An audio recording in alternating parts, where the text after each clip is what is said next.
Hi everyone, today I'm reviewing Never Finished by David Goggins. So David Goggins might just be the toughest person alive.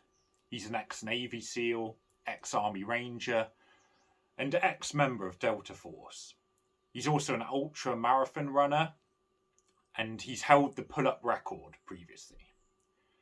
As a child, his family endured terrible physical violence by his father. At school, he suffered racism, and his school was near a Ku Klux Klan site. He also suffered from bullying due to his stutter. Now he uses his trauma and experiences to inspire people across the world. His first book, Can't Hurt Me, was a huge success. Today I'm reviewing his recent second book, Never Finished, or more specifically, the audiobook version with additional content.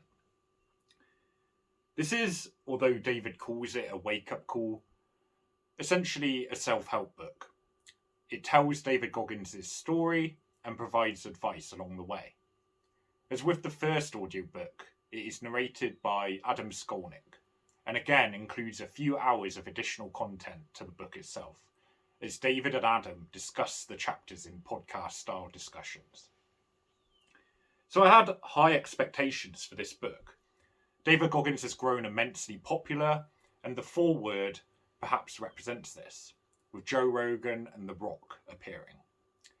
His popularity owes firstly to his amazing story, with the description of troubled childhood being somewhat of an understatement, with violence, abuse, racism, and constant pain being a recurrent theme.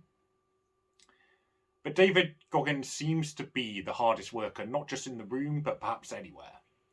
And he's accumulated a huge following for this ethos of working as hard as possible and expanding your own self-limitations. The book continues in a similar vein as Can't Hurt Me, with personal stories of challenge being the focus. But Never Finished brings a more mature, perhaps even more honest David Goggins to the table. One where he admits that he lost his endlessly determined edge and recounting how he got it back. His first book focused slightly more on his personal and crazy story. In this book, the emphasis is a little more on showing his faults, despite the celebrity persona. That he perhaps isn't as indomitable as some might believe. At first I was a bit sceptical of this approach. Would it be that engaging to hear about him failing and losing his discipline, as most people do? But then I realised it was actually the most effective way for us to identify with somebody who's done more than 99% of us will ever achieve. It makes the book far more relatable than Can't Hurt Me. He is infallible, and yet he still regained his determined edge. In one section, Jackie Gardner, David Goggins' mother, is interviewed. This was an amazing part of the audiobook. She tells how she endured 17 years of domestic abuse and even apologises to David for not leaving the relationship sooner. It was extremely heartwarming and about as real as it gets. After escaping David's abusive father, Jackie dates an ex-prisoner who murdered his own wife. And David notes, and I quote, "My mother was looking for someone to save because she did not have the strength to save herself." End quote. Parts of this book must have been hard to write, and the effort that's gone into it is clear as a result, because it pulls no punches from discussing difficult topics and strives to stay honest. I wonder if the book was beginning to stretch a bit though, when David moves in with his grandparents, as it moved from his father physically beating the family to David not getting presents or puddings. I wondered whether the book was trying to stretch a little. But without spoiling any surprises, the story unravels to reveal more shocks and more pain. The twists and turns in this story in particular, and his relationship to his grandfather, were enthralling. But how does the book do in terms of advice? Well, the self-help style learnings, to an extent, are kind of what we've heard before. Asceticism, discipline, working hard are the main themes here. For example, in talking about ex-prisoners, David says, and I open quote, You need to find people who can relate to what you've been through, end quote. And he says more generally, open quote, in quitting on your dreams, you can colour how you see yourself, end quote. It's all good advice, but perhaps not necessarily that novel. But there's also plenty of advice which is more unique.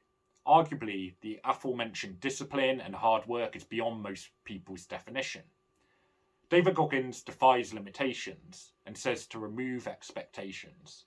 He decries modern society's softness, which is a theme others have voiced, but with Goggins, he delivers it with authentic alacrity. There's an urgency to teaching yourself discipline, and the opportunity cost is what your life has the potential to be. And there were some great suggestions here for people. One was having a morning meeting with just yourself, where you think through the potential problems of the day and the things that are going to be most likely where you quit. And you talk to yourself about them and prepare yourself for them. Another was recording those times where you're feeling lazy, in despair, or refusing to do the things that you know you should do, and then playing them back to yourself to see if that is the person you want to be.